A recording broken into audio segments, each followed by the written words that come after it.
of the Standard and Audit Committee. I'd like to remind everyone present that this meeting is being recorded and will be uploaded onto the Council website. Item 1, apologies for absence.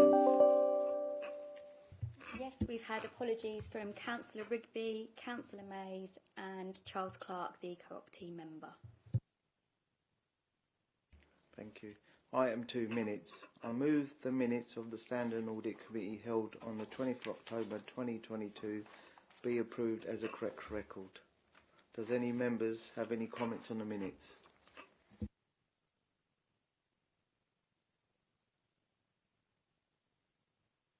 Okay, good. Right, item 3. Urgent items of business. I've not received any urgent items of business. Okay. Item 4, declaration of interest. Does anyone wish to declare a declaration of interest? Nope. Right, item 5, regulation of investigatory powers of Act. Activity report 2022-23. April to September. The report can be found on pages 11 to 14 of the agenda. Can I ask Lee Henley to present the item, please? Thank you, Chair. So, yeah, this is a mid-year RIPA activity report. In terms of the RIPA Act, this allows the council to undertake covert directed surveillance. However, any covert surveillance we undertake must be necessary and proportionate to the crime, must only be used as a last resort or if other less intrusive means cannot be used, and must only be carried out if the potential crime or offence would result in a prison sentence of at least 6 months. Our RIPA activity is shown in section 3.1.1 and our reasons for the low numbers are captured in 3.1.2. I think it's just worth noting that despite the RIPA levels being low, there's still a requirement that we have to take these reports to committee. If we fail to do so, we'll be criticised when we're inspected by the RIPA Commissioner. Happy to take any questions. Councillor Collins. Thank you. And thank you, Lee, for that report. I take it from other RIPA reports we've had as what you show isn't necessarily what you actually do. There are others, things which you cannot show. Would I be right in assuming that? Well, we can't. So for this particular report, there was one director surveillance request, and you'll see, and that's captured in 3.1.1. We can't obviously disclose any details of that investigation because that could compromise that for data protection reasons. But in terms of if you look at 3.1. Again, so our fraud teams and our trading standards teams, they're the main users of the RIPA Act. But they still may do other forms of surveillance, and so they may work with the police. So, and Mike's on the call here. So there's other forms of investigation the council undertake, but it may be off the back of the police powers. So it may not be using Thurrock's powers under the RIPA Act. Thank you.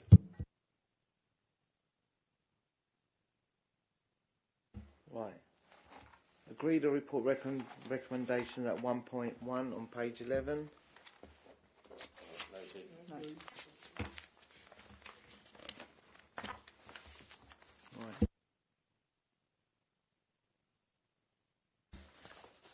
Item 6, Internal Audit Charter 2022. The report can be found on pages 15 to 17 of the agenda.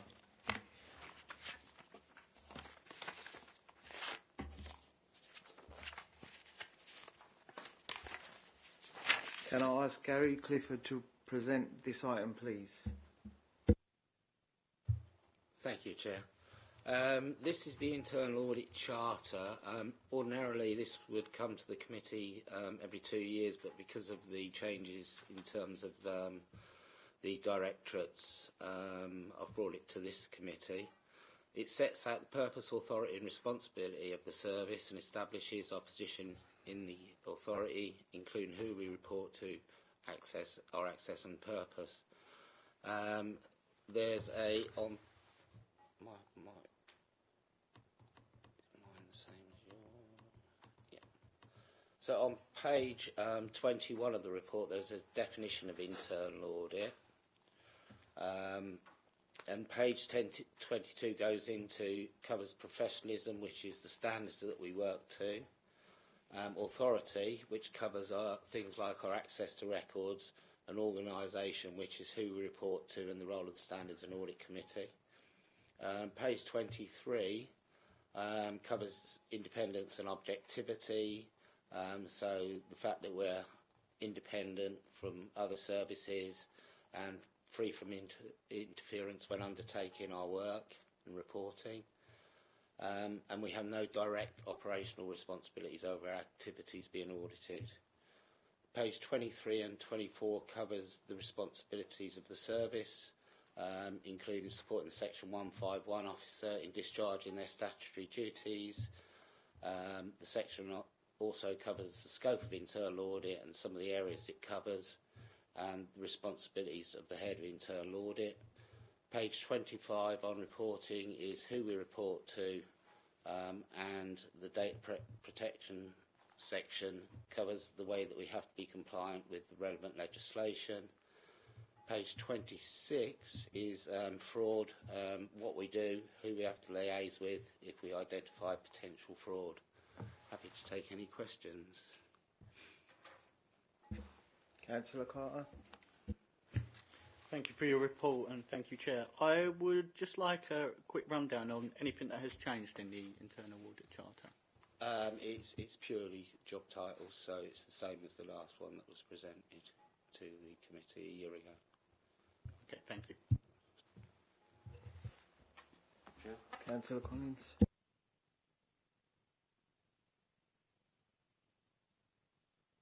Thank you, Chair. Yeah. What I'd like to see, in light of recent developments, is not just something like this. This is what we do, but I'd like to see it needs to be evidenced. I would like to see in our Standards Audit Committee bank statements showing all the balances of all our accounts, a detailed account of all our incomes and outgoings, a detailed outgoing so we can check these, and any other relevant items which could relating to investments. And I think it might be a bit like shutting the stable door after the horse has bolted, but if we're going to learn from our mistakes, this is probably the best way to go. Can you think of any other ways of ensuring that we are covered and protected in our finances going forward, please?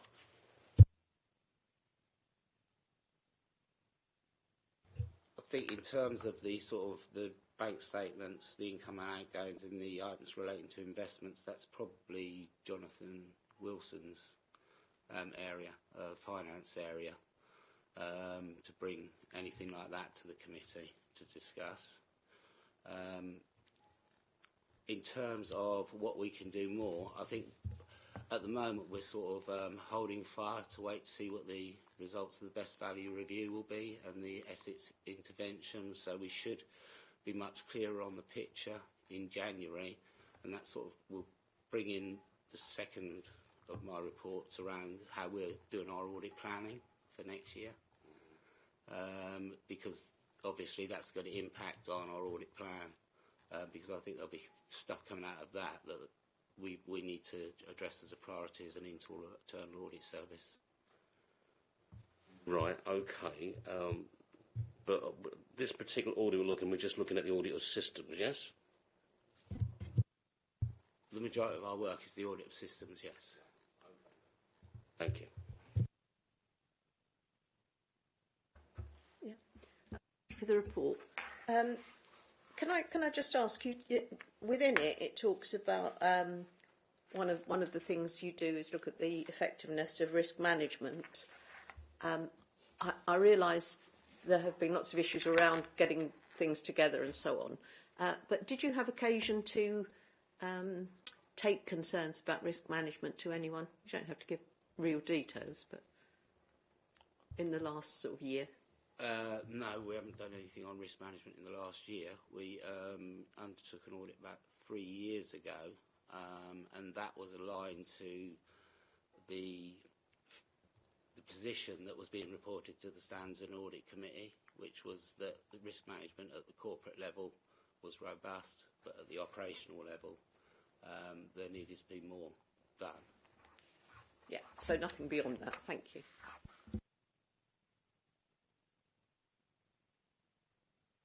Just one more. Councillor Collins. Thank you, Chair. I mean, I'm looking, for example, this is why I'm looking for figures to actually support the evaluating of the outcomes of which is being audited. We've got on 7.2, evaluating risk exposure relating to achievement of the organisation's strategic objectives. This is page 24. Evaluating the reliability and integrity of information and the means used to identify, measure, classify and report such information. In point 5, evaluating the means of safeguarding assets and, as appropriate, verifying the existence of such assets. And down the bottom, reporting significant risks, exposure and control issues, including fraud risks, governance issues and other matters needed or requested by the Standards and Audit Committee. I mean, this was already a charter that we had. It's not been really updated that much. I would really like to know what systems we had in place to actually verify those. We would look at these, the items that are in 7.2, we would be looking at those in each audit that we did. So if in each audit that we carry out, we would be looking at those. So we've been looking at the risks, we'd be looking at the integrity of the information within the service area that we're auditing. Does that make sense? I can understand that, but doesn't anyone actually go out to see these investments and actually go and see if they actually exist in reality? No, we wouldn't go out and see if the investments actually existed in reality. We actually haven't done any work on the investments. I think we reported Standards and Audit Committee last June, July. We had financial resilience as an audit in the audit plan, but because of the issues that were occurring around the annual accounts and the lateness of the annual accounts and the work that finance were doing working on those, we actually deferred it on the request of finance and reported that to the Standards and Audit Committee. Sorry, on the request of finance, who's that? Would that be the 151 officer, section 151 officer? It would be the finance team in general. So, just follow up then, whose responsibility is it to go out into the field and see if certain investments, certain certain organisations' investments are actually there and solid? I would have imagined that was part of the work that was done initially when the investments were being set up. Part of the due diligence work. So how would that be audited here then, please? We would only audit the process. If we were looking at, we would look at the process. So did the council go out and do the necessary due diligence checks, that sort of thing? Okay, so if I understand this, we got the process. We audit, so so they go through the process and they evidence that they've gone through the process, but there's no actual audit to see if they've actually done it in reality. Is that right? We wouldn't go out and look at the actual investments, no. So, what I'm saying is, you've got the process, and you ask them, this is the process you use for the investments, is that right? Yes. And then they say, oh yeah, we've done all that, we've done our due diligence and ticked all the boxes. So that's taken on trust that they've done the job. No one's actually auditing them that they've done the job, we're just auditing the fact that they've gone through the tick box. Is that right? We would audit the process, yeah. So it's just the process? Yeah. And you take it their word that the thing exists? The deal is what it is? I don't see what else we could do, to be honest. Okay, now I'm just trying to establish sort of what your parameters are, and if that's where the cut-off is and that it's somebody else's responsibility to go out and kick the tyres or something, then I'll have a word with them. All right, so yours is the actual audit process? Yes. Yeah. Right, thank you very much. Well, Councillor Raper. Thank you. Can I just ask, do you feel that the delays that you've had to face with the audit recently in the last few years has hampered your effectiveness? I would say yes, it has. Yeah. Thank you.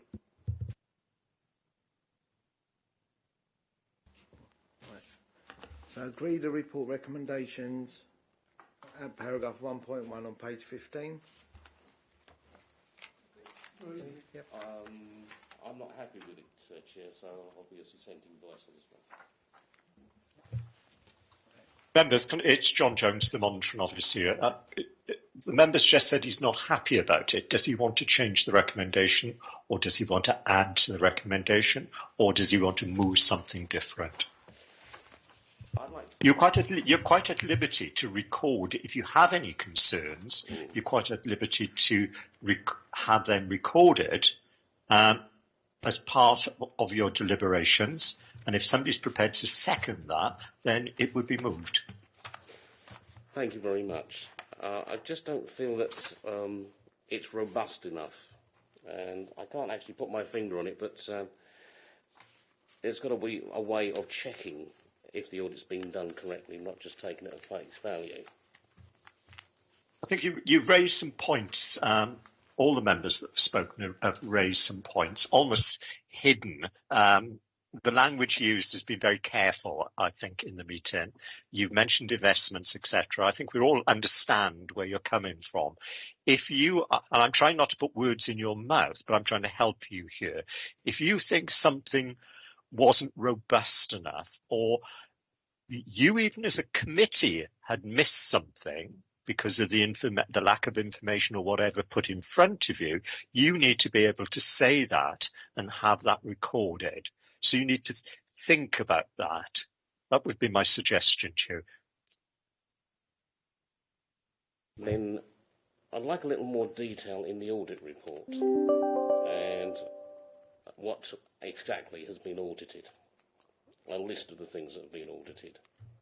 And I think what would help you then is how the audit takes place is probably a bit more detail about how an audit would take place, what the audit would take into account, how it would be approached, etc., etc.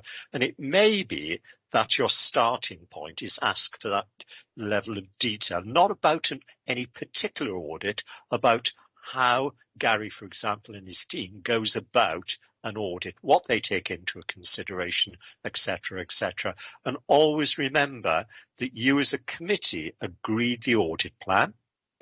You would have agreed any changes to the audit plan, and you would have had the opportunity at that point to say, why are we changing or whatever? So bear that in mind.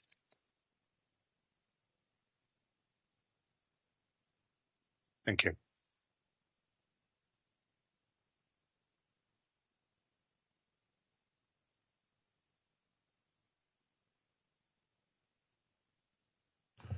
I think we could ask for recommendations from the officers to improve the robustness of the audit charter, bearing in mind the investment problems that we've had over the last 4 years. What do you think about that? What does the monitoring officer like? Is that too vague or too specific? Again, I'm trying not to put words into your mouth because you are the committee, you make the decisions. But if you were, as a starting point, I would suggest perhaps you need to have a fuller understanding of the process, what is taken into account and what's not taken into account. That may then lead you to the point, and I'm sorry, I don't know the members well enough to name you by name, so I apologise for that. The last member, it may lead then to you to be able to raise that point and then to go forward on that. Does that make sense? Right, Councillor Carter. I think we should have a bit more information. Firstly, Mr. Clifford, what is the time frame for signing off this audit charter? I see on the dates on the back, which I was going to raise actually, are a bit, well, they're different. Like our Assistant Director of Finance apparently signed on the 12th of September.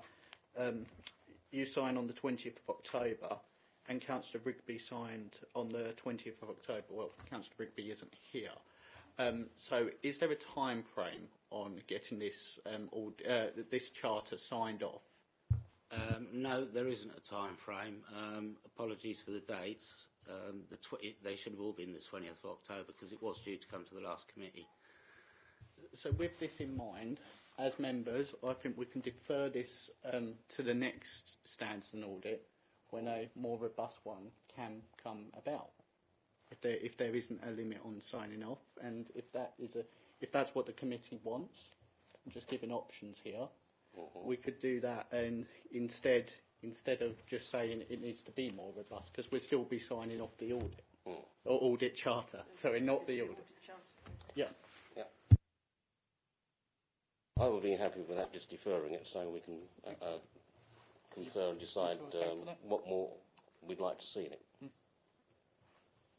Chair, are you okay with that? Yeah, are we okay with that, Chair? Yep. Okay, so yes, is the monitoring officer happy with that? I'm going to ask Gary, are you clear, Gary, what members are asking for? No, I'm not, to be honest. I thought perhaps that would have been the case. Members, I have no problem with you deferring this. That's entirely in your gift to defer this report, but in doing so, you need to be clear about what you mean by robust. And it may be that as officers, we'll take it away, think about what is included in there and whether we need to strengthen it in any way. Would that be helpful? Yes, please. Okay, and I think that's your decision then. Yeah, I could do that.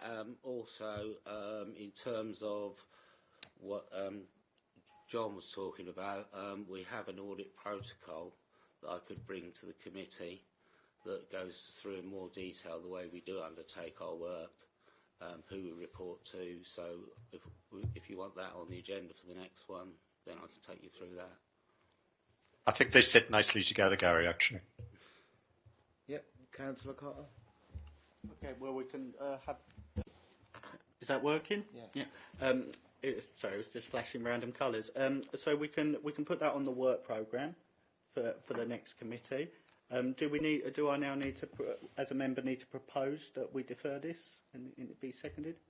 Yeah, I propose that this is deferred to the next committee. Second it. Thank you. Seconded.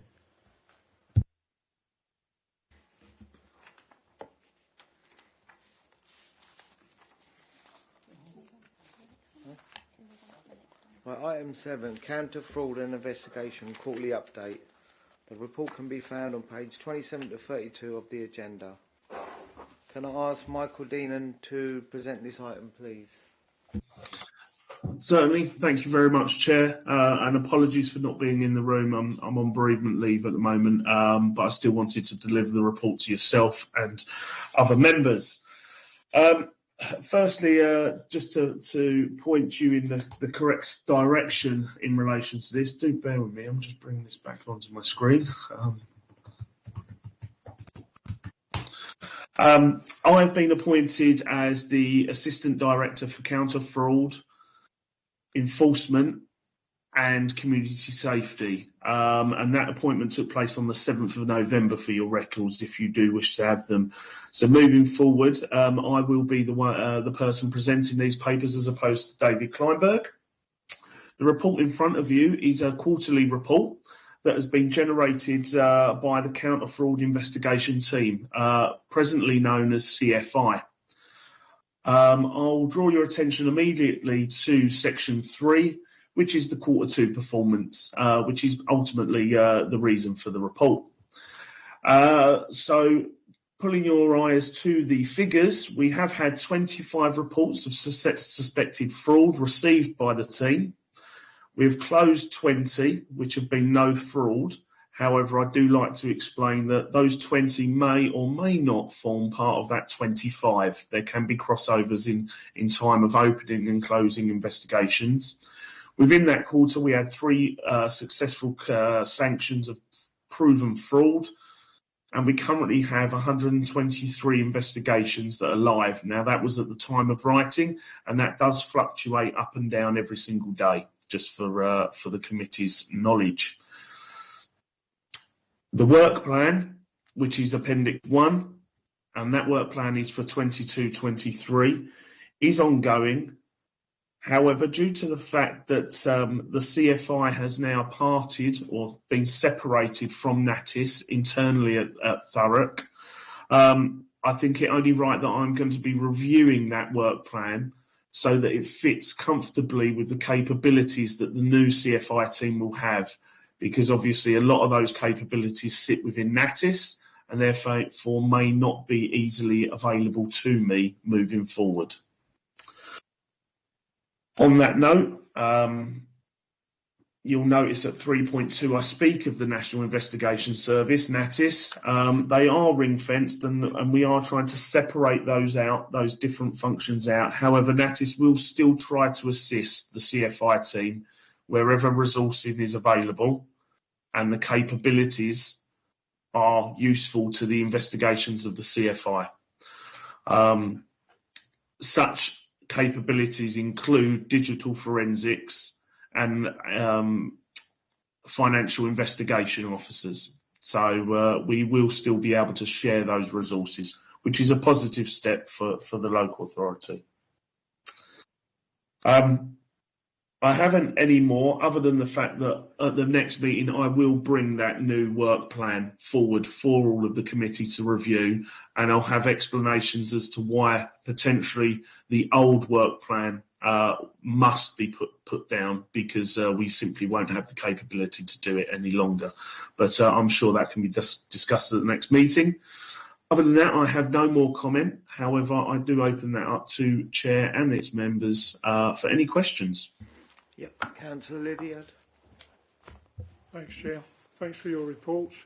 I was at Housing Overview and Scrutiny this week, and I'm told that there's probably about 650 homes of multiple occupation in Thurrock that haven't been licensed, with a potential loss of, I don't know, £700,000 or £800,000. I was wondering if you could consider that might be one of your projects for the future. Certainly. Looking at that, we will be working closely with housing. That particular area is housing private sector. I do know the officer that works there, and we will be pulling those teams together over the coming months to ensure that things like that are placed onto the work plan, because they do fit within our capability. Councillor Collins. Thank you, Chair.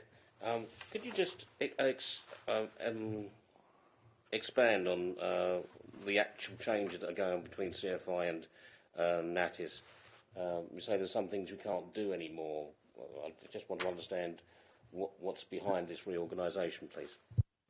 Certainly. Natis has always been ring-fenced, and the CFI has continued to work alongside it. But unfortunately, the size and the level of work that the National Investigation Service aspects are doing now, we've had to separate them out. Now, the capabilities that are specialised will remain, but the level of resourcing obviously can't. At present, there are a large number of officers within Natis that is funded externally. However, by moving the CFI out, it obviously will be a reduced resourcing department. So with that in mind, things like the cyber crime response, that may well be something that I have to reassess or rejig the times. It's not necessarily that we'll give up on it, it's just merely the importance of Natis to its external funding programme. Okay, thank you.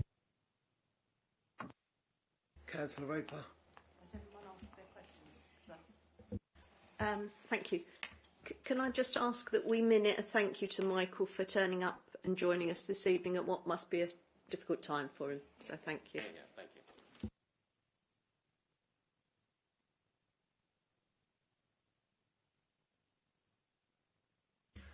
Okay, do we agree to the report recommendations on paragraphs 1.1 on page 27? Commented. Agreed? Excellent. Okay. Item 8, complaints received under the Members' Code of Conduct. The report can be found on page 35 to 39. Can I ask John Jones to present this item, please? Good evening, members, and yes, I have pleasure in presenting this report. This is a regular report you receive. I think the last report you received was July, and since July there's been one additional complaint received, and that's between the period of August 21 and October 22. You'll notice on page 36 it details 6 complaints received, one of which is still being assessed. In 3 cases, there's been found to be no breach. An apology was agreed with one case, which resolved that matter, and there was one case where the member wasn't acting in the capacity of a councillor. That's basically the information. We don't include a lot of information on you for obvious reasons, particularly when there are no breaches to be found. If there was a breach found, then that would need to be dealt with, and an outcome would need to be reached, and a report in due course would be presented to council on if a breach is found to have occurred. I think probably members are well aware that in order to breach the council code of conduct, it's quite a high bar to do that, and the first test is the member acting as a councillor at the time? And as we found in one of these cases, the member was found not to be acting.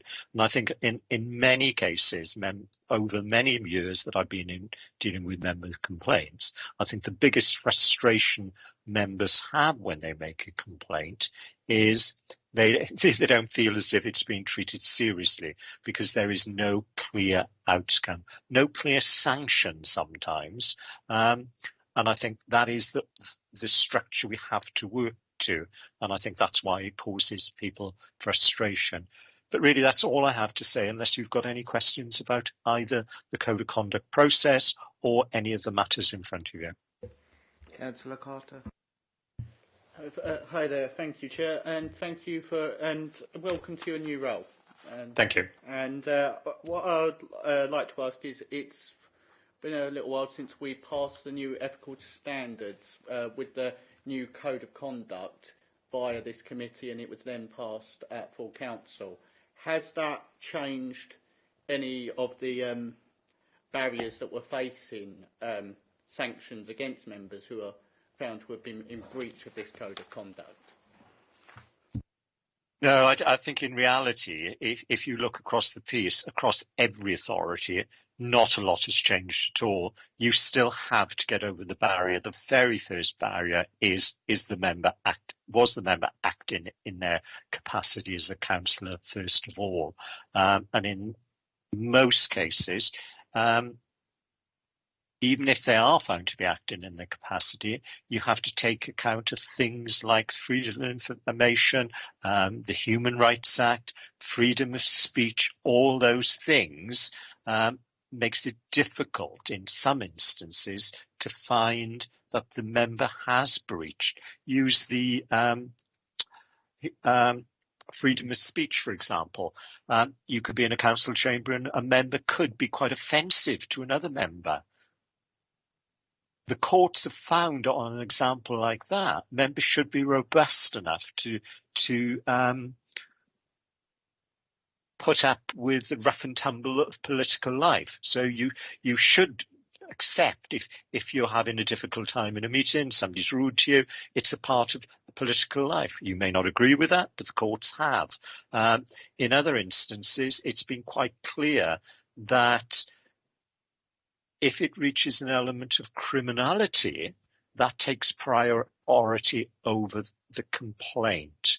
So the reality is, on a day-to-day basis, not a lot has changed.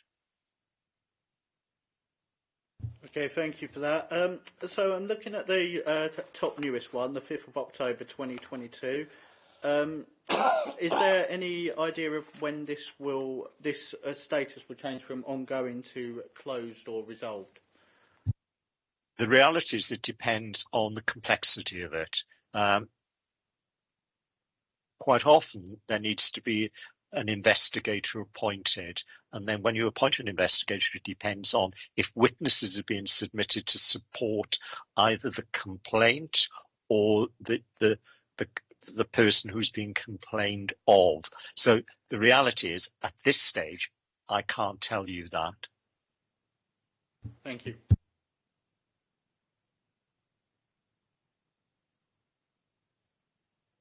Right, okay. So do we agree the report recommendations on paragraph 1.1 on page 35? Yeah, Agree? agreed. Item Thank you, 9. members. Sorry. No, sorry, I'm simply saying thank you. I'm going Thank to you, excuse Victor. myself at this point. Thank you for your time. Okay. Item 9. Internal Audit Progress Report 2022 to 23. This can be found on pages 41 to 44 of the agenda. Can I ask Gary Clifford to present this item, please? Thank you, Chair. So this is the progress report. The plan for 22-23 was discussed and agreed at the March 22 meeting. This report covers work issued as final, draft or work in progress since then. It also provides an update on resourcing issues within the service and changes to the planning process for 23-24. Page 42, we 3.1, we provide 4 levels of assurance: green, amber, green, which are both positive, and amber, red or red, which are both negative. 3.3 provides a brief update on the resourcing issues, and I've covered that off in Appendix 1. 3.4, one report has been finalised on housing voids, which received a green positive opinion. 3.5, in April 22 we implemented some new software, again that's covered in more detail in Appendix 1.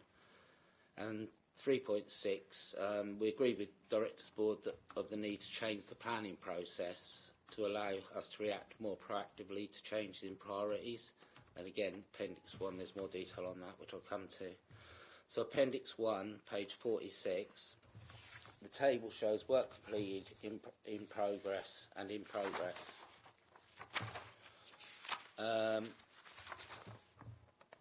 Work and other issues below that table. Teammate was implemented from April 22. This is our new working papers software. That involved training for staff.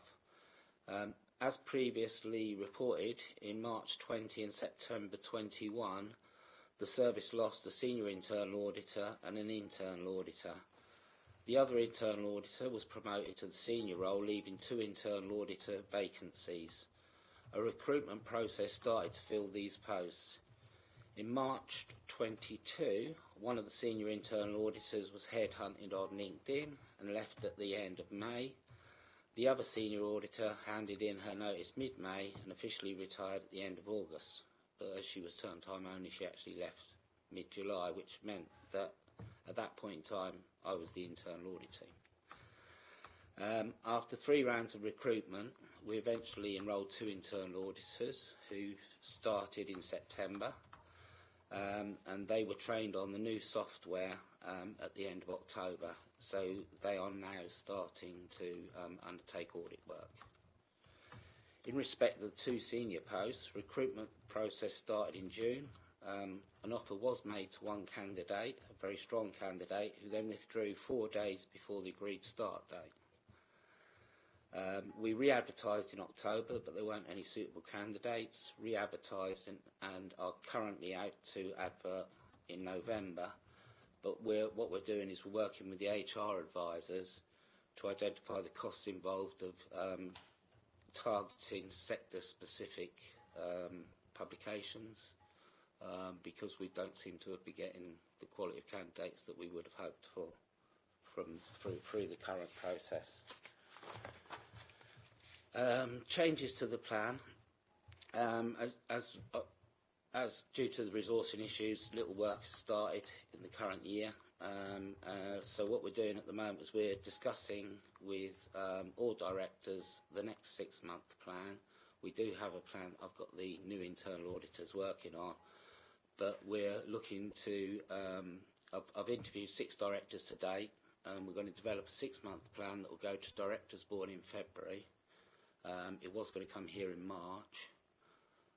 I'm going to hit the February deadline to bring it here in February, but it may need to be updated because we might not have all the results from the BVI and the intervention at that point in time. But I'll obviously keep the committee totally updated on what's happening with that.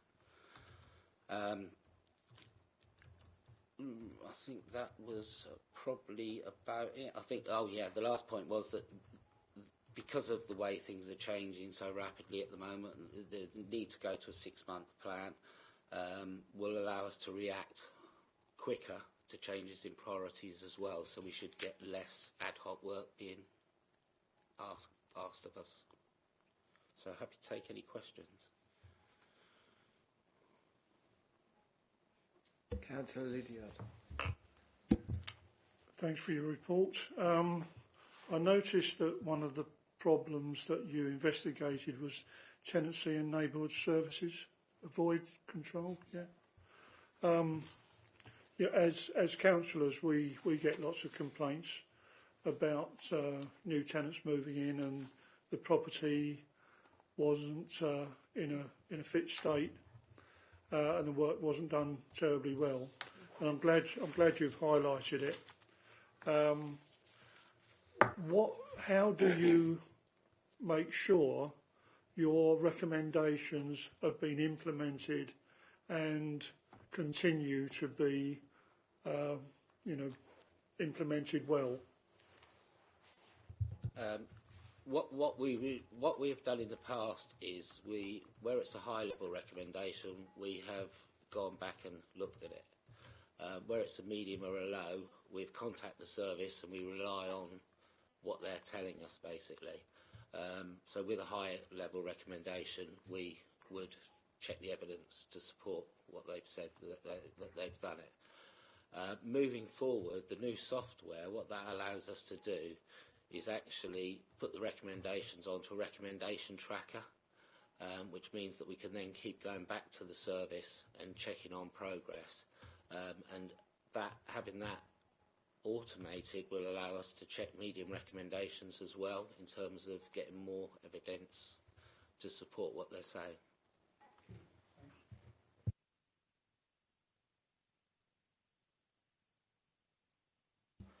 Right, do we agree the report recommendation in paragraph 1.1 on page 41? Sorry, Chairman, I'm not quick enough with my button here. It's John Jones again. Just quickly to follow up on Gary's point, I'm just wondering whether the committee would want to know if a recommendation isn't implemented, what is the course of action you would take? If a recommendation isn't implemented, we would, it's within the protocol, we would actually escalate that up through to the strategic lead or the assistant director or director if need be. Okay, thank you. Right. Okay, item 10, work programme. This can be found on pages 49 to 51 of the agenda.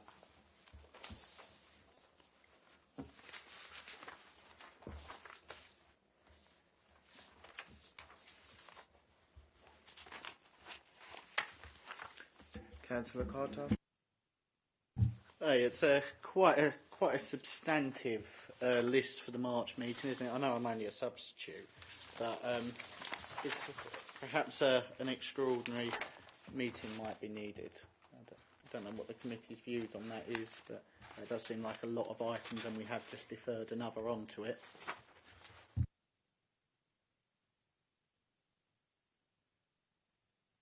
So it might have to be you, Councillor Fandy, who declares an extraordinary meeting depending on Councillor Rigby's health. Has the Vice Chair the powers to do that?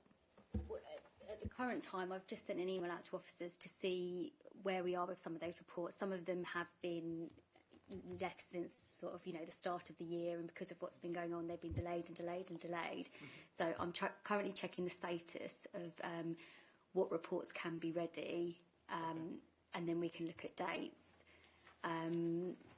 Currently, I know the 2nd of March, the Chair wants to reschedule that to earlier anyway, because she's not going to be here. She's on holiday, so we are already looking at rescheduling dates. And then I'm checking report deadlines from officers to check that they can make the earlier date in February, and then we'll be able to see how many items we've got left. Okay, thank you.